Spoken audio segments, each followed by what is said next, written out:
O poder para o casamento. Este mundo cada vez mais tem sufocado a Igreja de Cristo, cada vez mais tem sufocado o Evangelho, a vida dos crentes, lá onde você vive, no seu trabalho, na sua faculdade, na sua vizinhança. Mas a Bíblia fala que será de mal a pior, ainda piorará, ainda ficará pior. E se nós, como crentes, já desfalecemos agora, imagina quando as coisas piorarem. Se já nós não apresentamos força, encorajamento em sermos responsáveis com o Evangelho e com as coisas do Senhor, imagina quando as coisas apertarem. E o casamento é uma das questões que precisa ser um padrão. Quando digo um padrão, isso não quer dizer que seremos perfeitos. Aqueles que pensam que são perfeitos ainda não perceberam que não chegaram ao céu. Mas isso não quer dizer que nós não devamos nos esforçarmos ao máximo para mostrar um modelo do Evangelho, um modelo de Cristo e a Igreja, um modelo do amor de Deus e do poder de Deus. Então, o poder para o casamento. Eu tenho começado já essa série, já é a terceira mensagem. Estou com 3 séries paralelas aqui na igreja: João, 1 Tessalonicenses, 2 depois, e casamento. E vou seguir assim. E já estudamos que num casamento são 2 pessoas pecadoras que entram para um casamento e trazem sua bagagem de cultura, sua bagagem de criação e várias outras questões. E não é fácil. Se já não é fácil viver sozinho, por causa do meu pecado, imagina a 2, que agora tem eu como pecador e mais o outro. Então, nesse estudo específico, eu usei como base o livro O Significado do Casamento de Tim Keller. Tim Keller faleceu no mês passado. Efésios 5, 17 e 18.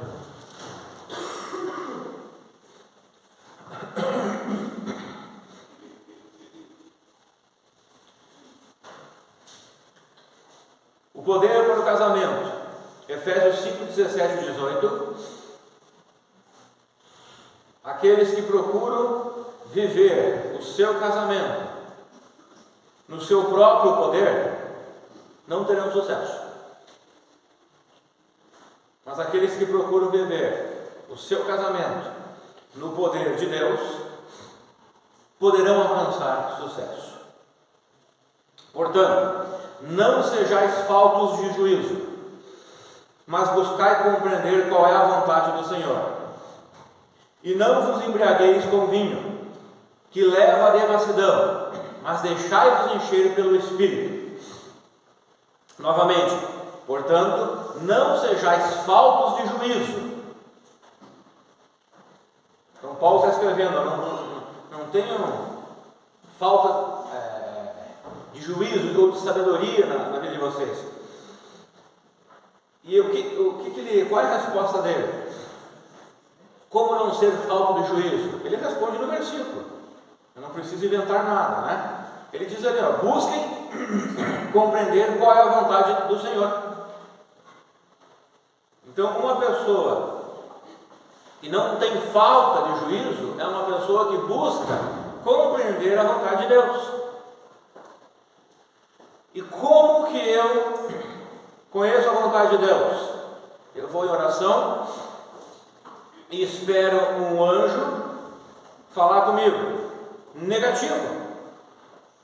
Se você esperar por isso, você vai formar uma nova seita, como tem algumas ao nosso redor. Você vai orar a Deus e você vai na sua palavra, e a palavra de Deus vai lhe indicar a vontade dele. Porque nós temos na Bíblia várias questões, Deus mostrando a sua vontade. E uma delas é procurando, se esforçando para ter um casamento que venha a ser um padrão bíblico, um padrão cristão.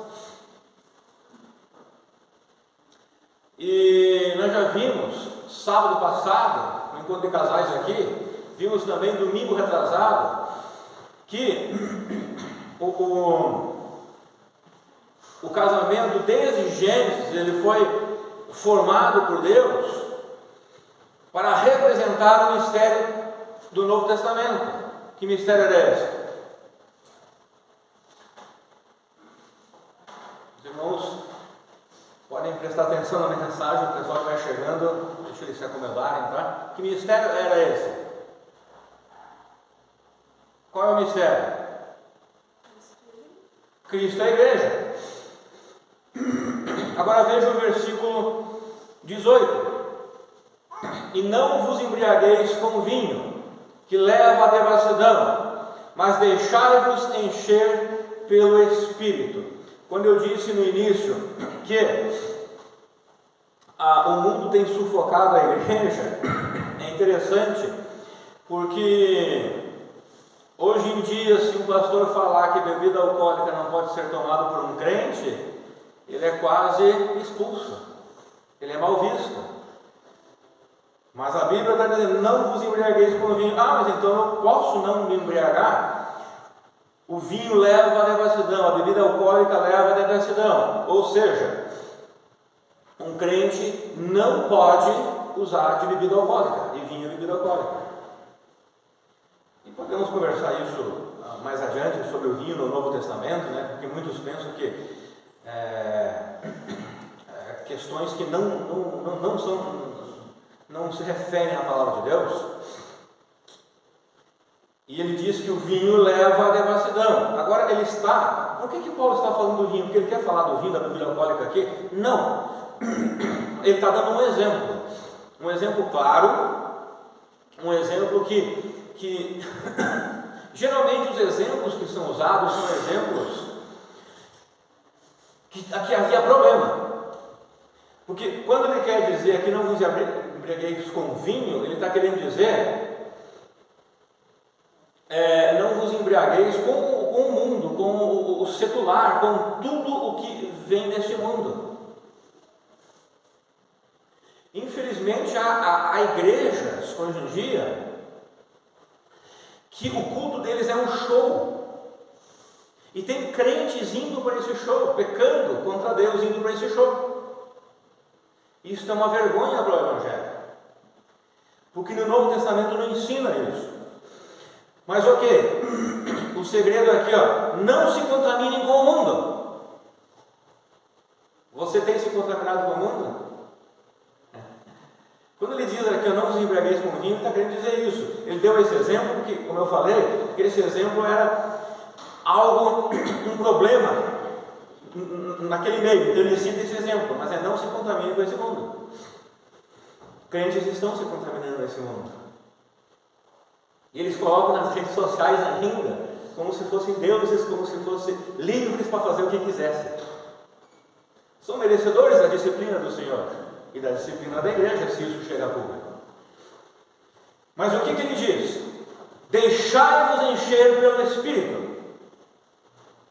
Então, um crente assim, ele não tem o Espírito de Deus, ou pouco. É um crente carnal, que deve ser disciplinado, porque ele precisa ser cheio do Espírito. Agora imagine os jovens que vivem desse jeito, jovens crentes que vivem assim, vão entrar para o seu casamento virado uma anarquia. Já vão começar um casamento que não presta, porque já vivem uma vida cristã que não presta. Olha agora o versículo 21 e 23 ao 23. Sujeitando-vos uns aos outros no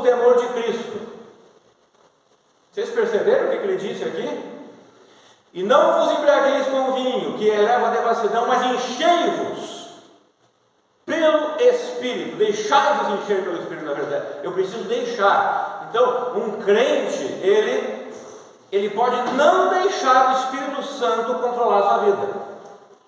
Então, um crente que vive em cultos de shows, um crente que gosta de beber a bebida alcoólica, um crente que gosta de andar conforme o mundo, ele não está deixando o Espírito Santo encher ele. O Espírito Santo não enche ele.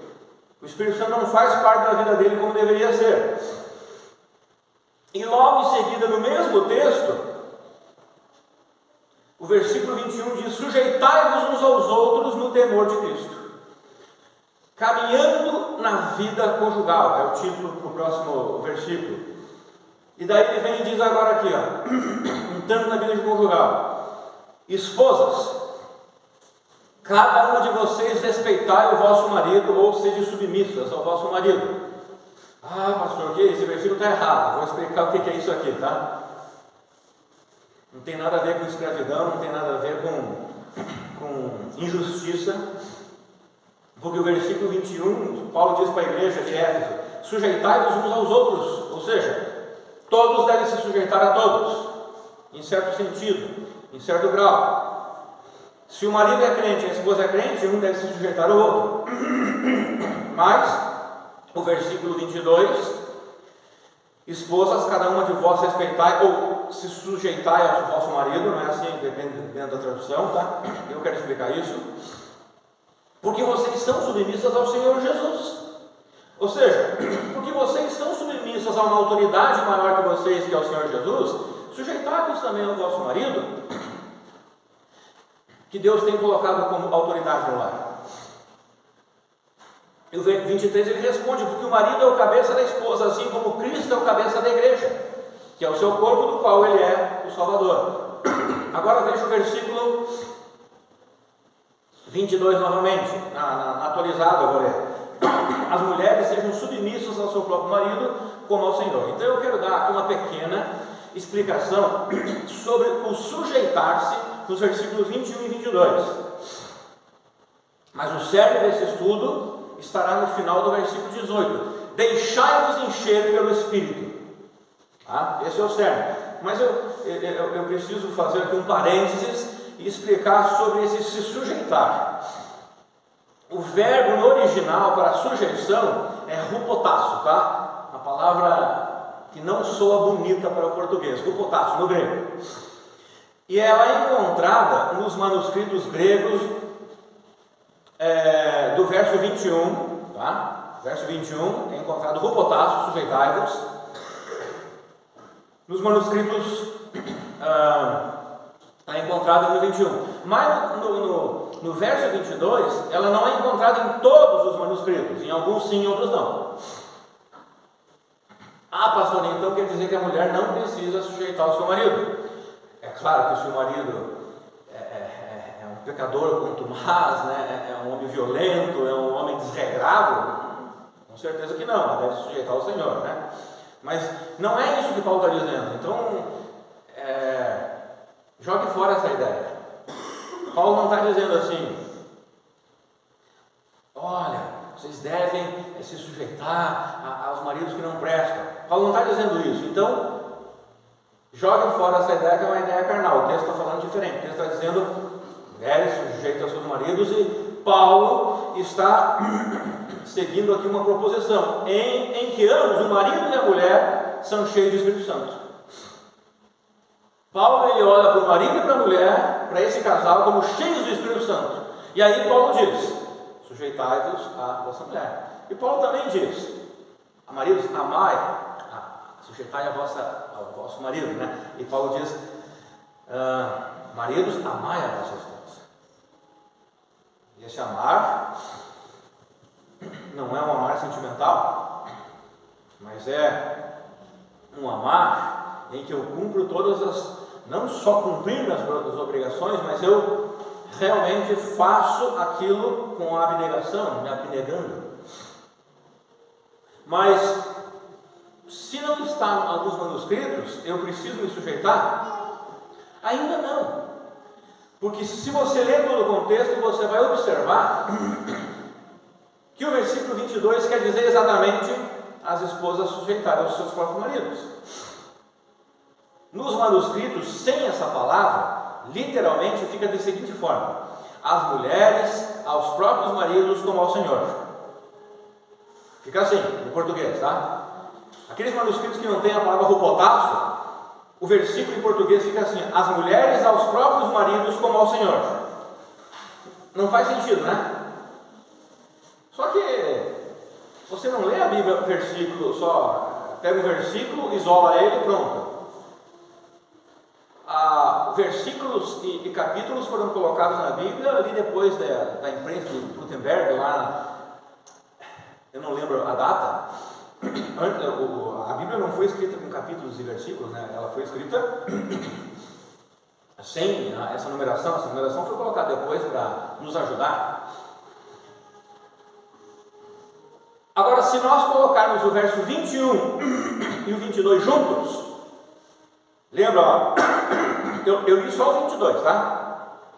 Sem a palavra hupotasso, naqueles manuscritos, que diz assim: as mulheres aos próprios maridos como ao Senhor.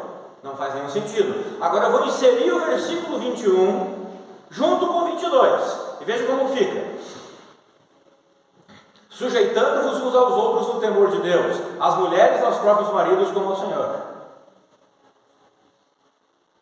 E aí? Não faz sentido? Então, é carnalidade de crentes ficar procurando coisas na Bíblia que não tem e tirando coisas da Bíblia que tem e ficar montando coisas na Bíblia para viver as suas vidas confortáveis nos seus pecados. Porque quando você pega o versículo 21 e o 22 e pega o 22 sem a palavra hupotasso, você entende direitinho o que ele quer dizer. Ó, sujeitando-vos uns aos outros no temor de Deus, as mulheres aos próprios maridos como ao Senhor. Pronto, está definido. Nem precisa explicar, né? Os irmãos já fizeram assim os irmãos são inteligentes, muito inteligentes. Então, mesmo que alguns manuscritos não tenham a palavra sujeitar, o contexto indica a estação das esposas para com seus maridos, né? A King James traduziu o versículo incorporando a palavra respeitar. Já a Almeida Revista Atualizada, a ARA, traduziu, no meu ver, na melhor forma, que foi a palavra sujeitar. Eu não estou dizendo aqui agora, só por causa disso eu jogo a King James fora e só uso a ARA. Não estou dizendo isso, eu gosto muito da King James e uso muito ela. Mas nesse caso aqui, a ARA foi muito feliz, né? Se você perceber, o capítulo 5, todo o capítulo 5, desde o verso 1, você irá ver que há um contraste entre as obras da luz e as obras das trevas. E quando você chega no final do versículo 18, você encontra a seguinte expressão: mas enchei-vos do Espírito Santo. Ou melhor, deixai-vos encher do Espírito Santo. E no versículo 21, nós encontramos o verbo sujeitar, referente à irmandade. Olha que interessante, o Paulo colocou tudo junto isso. Paulo colocou se encher do Espírito, se deixar encher do Espírito Santo, sujeitar uns aos outros e a esposa sujeitar o marido, tudo num texto só. Ele está ligando tudo isso. Ele está dizendo o quê? Que só é possível um irmão se sujeitar ao outro e a esposa se sujeitar ao marido se todos forem cheios do Espírito Santo. Caso contrário, não é possível. É como eu falei no início, só é possível eu deixar algumas coisas deste mundo, algumas coisas seculares, se eu for cheio do Espírito Santo. Eu citei 2 exemplos, né? Cultos shows e bebida alcoólica, mas existem outros, é claro. Então nós chegamos aqui no verso 22, onde as esposas devem ser sujeitas aos esposos. E esta ação também só é possível se ambos estiverem cheios do Espírito Santo. Agora surgem 2 questões. Na igreja todos devem se sujeitar a todos? Uma pergunta, né? Nós precisamos fazer perguntas para responder, conforme a luz da palavra de Deus. E aí, se sim, como isso funciona? ou se mais ou menos, como isso funciona. Na verdade, o que nós temos aqui é uma palavra introdutória a respeito do que vem a seguir, referente à sujeição de uns para com os outros. Nesse capítulo aqui nós temos a sujeição das esposas aos maridos, nós já vimos aqui. Logo em seguida, no capítulo 6, nós encontramos a sujeição de quem? Olha lá o capítulo 6. Filhos aos pais. E quem mais? No capítulo 6 ainda. Servos aos senhores. Então Paulo ele faz uma introdução, ele diz assim, deixai-vos encher do Espírito Santo. Depois que ele fala isso, daí ele faz a introdução. Daí ele vem com a sua mensagem. Olha, as esposas crentes devem sujeitar aos maridos crentes. Ao contrário também, um não crente, E Paulo ele diz, os filhos devem sujeitar aos pais e os servos aos senhores.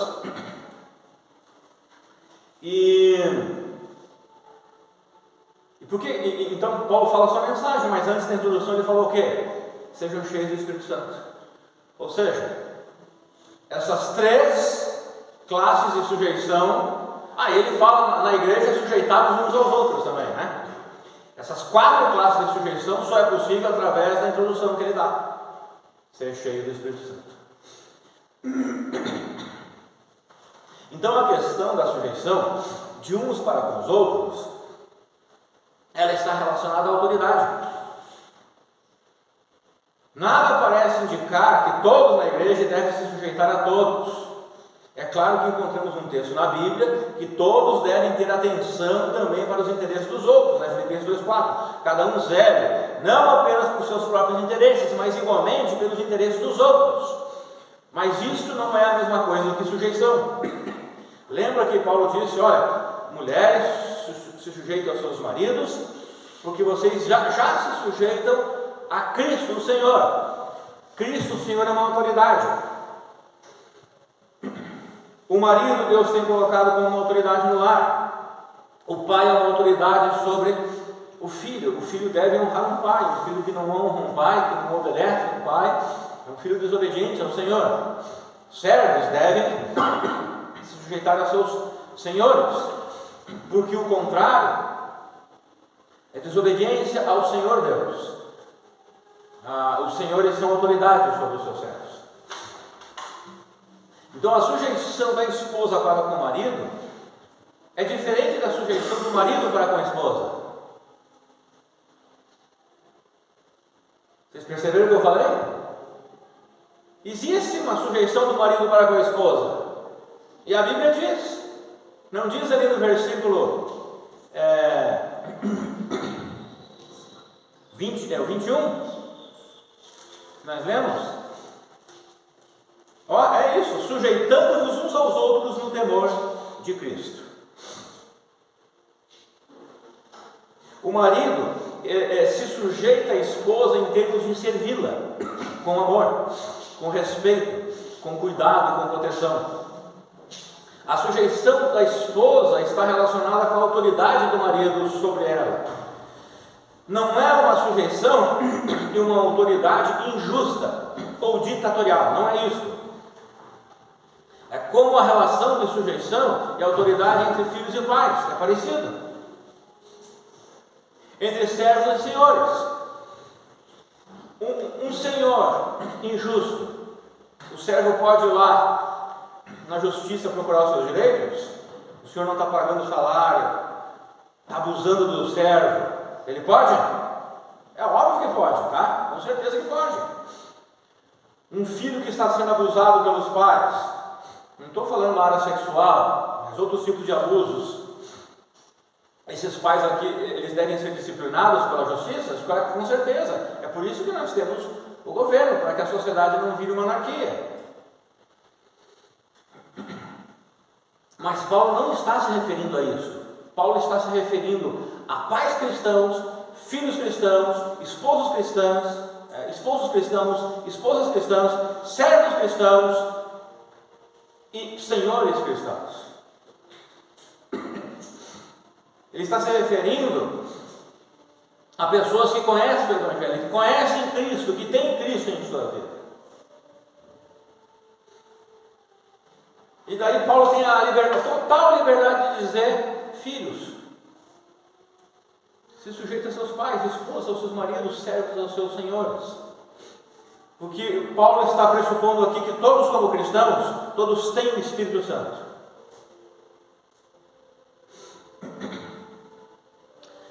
Também é importante salientar que essa sujeição da esposa é somente para com seu marido, porque os outros maridos não têm autoridade sobre ela com relação ao matrimônio. Também precisamos salientar isso. Você, esposa, é somente com o seu marido, não é com o outro, não. Você só tem um marido.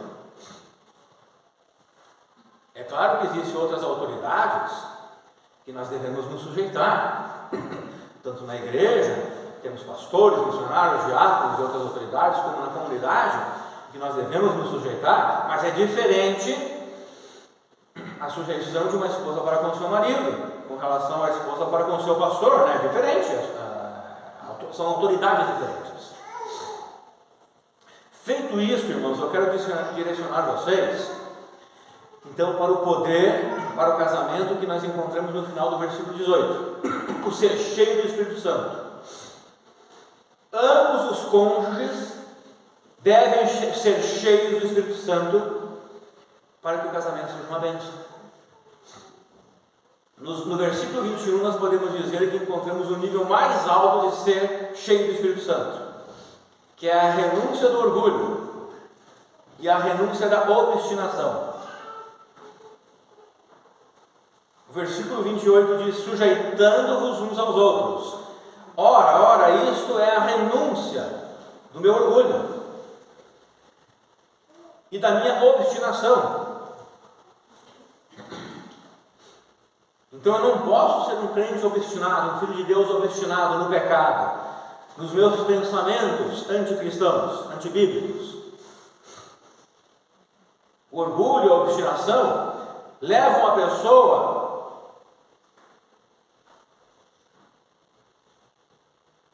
a não servir os outros com submissão humilde. Então nós precisamos renunciar a isso, para que possamos a servir aos outros com submissão humilde. Então eu praticamente inicio esse estudo mostrando que o poder para o casamento reside na submissão conjugal de um para com o outro, que só pode ser alcançada pelo ser cheio do Espírito Santo. Tim Keller escreveu que somente ao aprender a servir a outros pelo poder do Espírito Santo é que você terá poder para encarar os desafios do casamento. Então nós não podemos cair no erro de deixar de ver a mutualidade e a reciprocidade conjugal. A gente precisa, dentro da vida conjugal, enxergar isso, mutualidade e reciprocidade entre os cônjuges. A Bíblia ensina que todos os cristãos foram chamados para servir uns aos outros como a escravos. Em alguns lugares você encontra a palavra doulos, que quer dizer ser um escravo, mas não é ser um escravo imposto, como tivemos lá nos Estados Unidos, né? A escravidão, aqui no Brasil também, infelizmente. Não é uma imposição de um povo sobre outro povo, de uma raça sobre outra raça, né? Não é isso. Eu me coloco na posição de escravo, de servo. Eu quero ser isso. Eu era um perdido, escravo do pecado, de Satanás, e agora que eu tenho a Cristo, Ele me libertou, Ele me livrou dessa escravidão. E eu voluntariamente digo para Cristo: Senhor, eu quero ser o teu escravo. Eu quero ser o teu servo, eu quero te servir, eu quero ser voluntariamente o teu escravo. Então é isso que Paulo está dizendo. Não é um servir imposto pelo marido. Isso não é correto, isso não é bíblico. O marido lhe é dada a autoridade e ele precisa agir de forma que ele mereça esse respeito. E aí então, uma esposa que não é obstinada, ela também cheio do Espírito Santo, irá voluntariamente se colocar debaixo da guarda e proteção dele. Efésios diz para as mulheres se sujeitarem aos seus maridos e diz para os maridos amarem suas esposas. Isso não quer dizer que as mulheres não devam amar seus maridos, né? O versículo diz que o marido tem que amar a esposa, então as mulheres não precisam, as esposas não precisam amar o marido? Não quer dizer isso. Da mesma forma que não quer dizer que os maridos não devem se sujeitar às suas esposas. Só que existem diferenças aí, né? Existem diferenças nos papéis. Existe também que Deus deu uma autoridade ao seu Filho Jesus Cristo, e a igreja está debaixo, sujeito debaixo dessa autoridade. Deus deu uma autoridade ao Pai, o Filho está debaixo dessa autoridade. Deus deu uma autoridade ao Senhor, e o servo está sujeito a essa autoridade. Deus deu uma autoridade ao governo, e nós como cidadãos estamos debaixo dessa autoridade, mas nós sabemos que se o governo resolver, porventura, de querer fazer algo contra a palavra de Deus, nós não nos sujeitamos mais a ele, naquilo pelo menos. E Deus deu uma autoridade ao marido. O marido, ele é responsável pelo seu lar, pela sua casa, pela sua esposa e pelos seus filhos. Então, a vida cheia do Espírito Santo tem uma ligação estreita com a união conjugal. A união conjugal não é uma busca de valor e de propósito na vida do outro. Eu vou entrar no casamento porque eu quero me satisfazer com a minha esposa e ela comigo. Eu vou encontrar o rumo da minha vida agora. Se você é cristão, o rumo da sua vida deveria ser Cristo. Não seu esposo, seu esposo, né? Está tudo errado. Mas como assim, pastor? Não é uma busca de valor e propósito na vida do outro, mas para o outro. É diferente. Eu vou entrar no casamento porque eu quero servir a minha esposa, eu quero guardar ela, eu quero amar ela, e ela vai entrar no casamento porque ela quer também me servir, me amar. Veja que a busca do propósito do casamento não é a minha satisfação, mas a satisfação do outro, do próximo.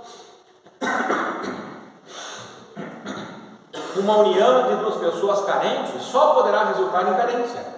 Uma união entre duas pessoas inseguras e insatisfeitas só poderá resultar em mais insegurança e insatisfação. Uma união entre dois vácuos só poderá resultar em vácuo maior ainda.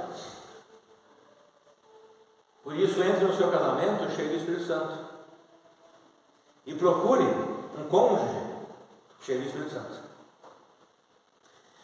Por isso a importância de uma união em que os cônjuges estejam cheios do Espírito Santo. E é claro, nem sempre estaremos cheios. Às vezes a gente está aqui, às vezes a gente está aqui, vai indo assim. O problema não é esse. O problema são daqueles cristãos que a gente enxerga dentro da nossa própria igreja, que sempre estão aqui, sempre aqui. Eles não querem nunca crescer, porque eles não querem deixar de praticar as coisas que eles gostariam de praticar, sendo incrédulos, sendo mundanos. Por isso Paulo, então, ele nos exorta a sempre continuar buscando o enchimento do Espírito Santo. Sempre, eu preciso buscar isso. Como bem disse Keller, quando temos a expectativa de que o nosso cônjuge encha nosso tanque de uma forma que só Deus pode fazer, estamos exigindo algo impossível. Se não entendermos esse fato, não teremos os recursos necessários para ser bons cônjuges. Ou seja, se eu penso que o meu cônjuge vai encher o meu tanque espiritual, que só Deus pode encher, eu nunca serei enchido, porque só Deus pode encher minha vida com o Espírito Santo. Mas ninguém, nenhuma pessoa. Somente o ministério do Espírito Santo na sua vida para lhe fornecer os recursos necessários para você encarar os desafios do casamento. Servir o outro se sujeitando e amando verdadeiramente só é possível com a ajuda do Espírito Santo. Mas alguém pode dizer que não tem uma vida espiritual muito boa e ainda assim ama muito o seu cônjuge. Alguém pode dizer isso. E pessoas dizem muitas vezes ao pastor de forma subjetiva, querendo replicar contra a mensagem da palavra de Deus. Então, de forma submersiva, a pessoa, o senhor pregou lá, mas eu não tenho isso que o senhor pregou e vivo assim, como a Bíblia diz. Mentira! Porque pode bem ser um amor condicional dessa pessoa, onde ama porque recebe algo em troca. Mas será que esse amor continuará sendo na mesma intensidade quando o cônjuge lhe ofender? Ou quando não merecer mais, ou quando não tiver muitas coisas para lhe oferecer em troca? Diferente, né? A grande verdade é que o Filho de Deus passou por uma transformação radical pelo Evangelho, em como se relacionar com os outros, e essa transformação é levada para dentro da vida conjugal. Quando eu coloquei minha fé em Cristo começou uma transformação na minha vida, e uma dessas transformações foi que Ele mudou a minha maneira de se comportar, de se relacionar com outras pessoas. Cristo não quer que eu me relacione mais com outras pessoas de forma egoísta, de forma orgulhosa, de forma que eu sempre tenho que estar por cima e o outro sempre tem que estar por baixo. Ele está mudando isso na minha vida. É de forma agora que eu vou servir, e eu entro no casamento com esse objetivo, desejando servir o meu cônjuge. Nós temos essa transformação no exemplo de Cristo. Cristo se tornou servo para suprir nossas necessidades, as necessidades de pessoas necessitadas. O servo coloca as necessidades dos outros antes da sua. Assim deve ser o relacionamento conjugal. E embora, como vimos em Efésios 5:23, que o marido é o cabeça da esposa, isso não quer dizer, à luz de Gálatas 5:13, que o marido não deva servir a sua esposa, em se entregar por ela, em protegê-la, em supri-la. E isso não anula a autoridade do marido dada por Deus, muito pelo contrário, a intensifica. Então, marido, você quer realmente não ter só uma autoridade dada a você, mas você quer ter de fato essa autoridade? Ame, cuide, proteja, guarde, aconselhe. E para isso você vai ter que ser um homem de Deus. Se você, não adianta ser um coelhinho, não adianta ser um ratinho, não adianta ser esses petzinhos, cachorrinhos que está todo mundo criando por aí, que leva os donos a passear, né? Ontem vimos um cachorro levando a dona a passear. Coisa ridícula. Não seja isso. Seja um homem de Deus. E para ser um homem de Deus, você vai ter que acordar no frio de manhã. Você vai ter que trabalhar no frio. Você vai ter que vir no horário correto no frio para a igreja. Você vai ter que se responsabilizar. Você vai ter que passar frio. É a grande verdade. Você tem que esquecer um pouco dos seus lençóis quentes, da sua cama quente, seu banhinho quente. Você vai ter que orar a Deus. Você vai ter que ler a Bíblia para poder dar conselhos bons para os seus filhos e suas esposas. Infelizmente, a sociedade de hoje tem formado homens fracos. Não são todos, não dá para generalizar, é claro, existem muitos bons homens, existem muitos bons homens cristãos, e na nossa igreja existem muitos bons homens cristãos, mas a sociedade tem criado ratinhos, coelhinhos, tem criado homens que berram de dor quando recebem um espinho, uma ferpa na mão,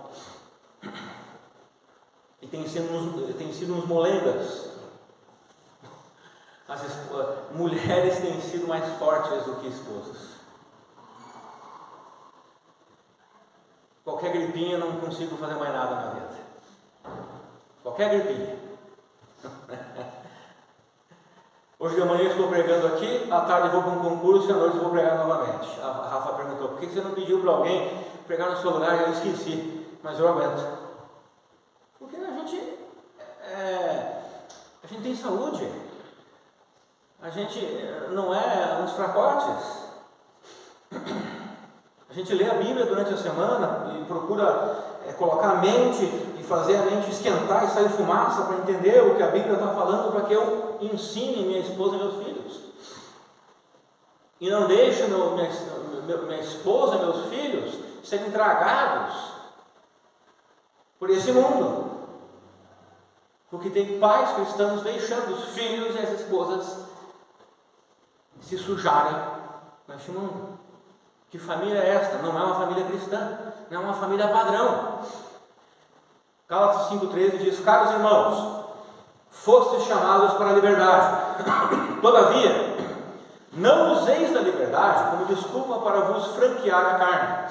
Antes, sede servos uns dos outros mediante o amor. Um marido com verdadeira autoridade de Deus, ele vai servir sua família. Há pelo menos 3 formas de servir o cônjuge: com alegria, com frieza e com ressentimento. E com insistência para fazer frieza e ressentimento está na mesma parte, né? Alegria, frieza e ressentimento, ou com insistência para fazer as coisas conforme a sua vontade.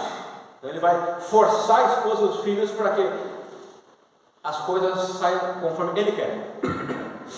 Precisamos acreditar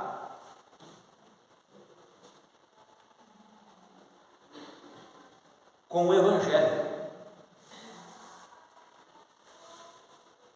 com a prática do Evangelho, não só com a mente.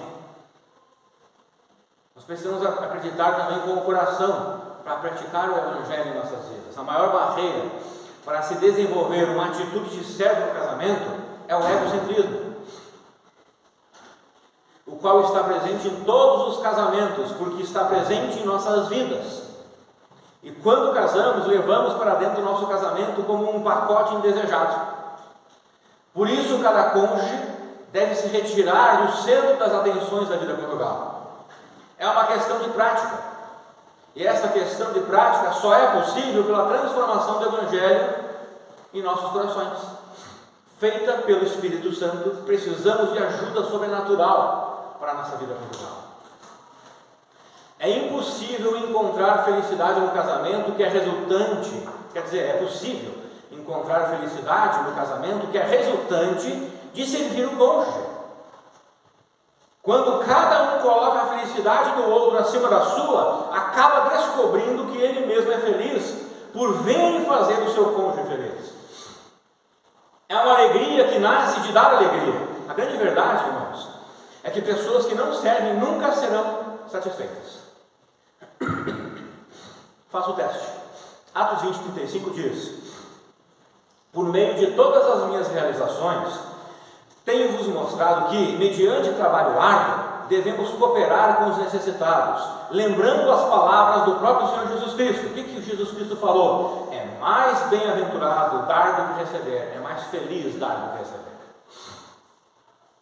Tim Keller dá o seguinte conselho aos casais: procure servir um ao outro, em vez de tentar ser feliz, e você encontrará uma felicidade nova e mais profunda. Então, sempre que você encontrar um problema em sua vida conjugal, procure olhar para a questão do egocentrismo e para a indisposição de servir. Estou com um problema no meu casamento. Primeira coisa, vá procurar egocentrismo na sua vida do seu cônjuge. E procure também insatisfação em servir. Se você mudar essas duas coisas, provavelmente você resolve o problema. Lembre-se que entramos no casamento com uma bagagem. Muitas vezes nessa bagagem contém insegurança, maus tratos, experiências difíceis em relacionamentos familiares do passado. São feridas profundas que precisam ser reconhecidas para eliminarmos o egocentrismo. Pois essas feridas, na maioria das vezes, nos levam a sermos pessoas desconfiadas com o nosso relacionamento conjugal. E, portanto, elas nos levam a ser pessoas egoístas, por causa dessa desconfiança, por causa do que eu passei quando eu era criança, com meu pai, com a minha mãe, ou num relacionamento de um namoro, de um noivado abusivo, ou até conjugal abusivo. Essas coisas acabam sendo uma proteção para pessoas do que passaram no passado. Só que Cristo está dizendo para a gente se despojar do velho homem. E Ele está dizendo para que a nossa proteção não seja mais essa desconfiança e esse egoísmo, mas seja Cristo a nossa proteção. Que Ele garante felicidade. As feridas do passado não podem justificar os comportamentos do presente. O Espírito Santo precisa transformar a sua vida. O Espírito Santo precisa transformar as suas feridas, o seu passado. Uma abordagem cristã radical do casamento, uma das abordagens cristã, que é muito radical sobre o casamento, dá uma ênfase muito grande nos papéis do marido e da esposa, dizendo que o problema fundamental é que ambos devem se sujeitar às funções que Deus lhes definiu. Ou seja, o marido deve ser o cabeça da esposa e a esposa deve se submeter ao marido e pronto. Geralmente, o hiperfundamentalismo, algo que eu tenho criticado muito, o que faz mal à saúde da igreja, trabalha com isso. Não, você é a esposa se sujeita ao marido, o marido você ama a esposa e pronto, no final, não explica nada, não tem nenhuma flexibilidade. O problema é que esta ênfase exagerada pode incentivar em muito o egoísmo, principalmente do marido. Porque ele se acha o tal, eu tenho autoridade, a minha esposa está abaixo de mim. É um pensamento carnal, um marido cristão assim. Já a abordagem secular do casamento tem como objetivo principal a realização pessoal. Isso também irá incendiar o egoísmo de ambos os cônjuges. Uma abordagem de sucesso para o casamento não é focar em si mesmo, é parar de focar em si mesmo, é ter uma atitude de abnegação, é parar de se concentrar na sua infelicidade por não ter o que quer no casamento. Tim Keller aconselha assim: não pense menos de si mesmo, nem pense mais de si mesmo. Interessante? Mas pense menos em si mesmo. Você é quem você é. O marido, você é um homem que Deus lhe deu autoridade. Esposa, você é uma ajudadora capaz. Não pense menos cada um de vocês do que vocês são, do que Deus fez de vocês. Mas pense menos em vocês mesmos. E para pensarmos menos em nós mesmos, e mais em Deus, e mais no outro, nós precisamos praticar o temor ao Senhor. E para isso precisamos ser cheios do Espírito Santo. Há pessoas que fazem de seus relacionamentos uma espécie de salvação para suas vidas. Mas essa é uma expectativa falsa, que nenhuma relação é capaz de preencher. Somente o nosso relacionamento com Cristo pode preencher isso. Colocar a expectativa num relacionamento será algo frustrante e é egoísmo. Falta de ser cheio do Espírito Santo. A outra pessoa pode me deixar, a outra pessoa pode ir embora, a outra pessoa pode me enganar, a outra pessoa pode me trair, a outra pessoa pode partir desse mundo, pode deixar esse mundo. E aí, eu não sirvo mais a Deus? Quando meu cônjuge, que era meu tudo, foi-se embora deste mundo? O único relacionamento estável, perpétuo e confiável é o nosso relacionamento com Cristo. Se você estiver bem alicerçado nesse relacionamento, você não ficará perdido quando o seu cônjuge partir dessa vida. Você vai conseguir continuar a ser feliz com o seu cônjuge enquanto viverem juntos neste mundo. Porque você o ama, o quer servir, não porque você quer ter satisfação para a sua vida, mas porque você quer honrar o nome de Deus em servir o seu cônjuge. E fazendo isso, você vai acabar encontrando verdadeira satisfação. E quando o seu cônjuge partir desse mundo, ou ele errar, fazer qualquer coisa de errada, você continuará conseguindo ser feliz, porque a sua satisfação está em não em receber, mas em dar.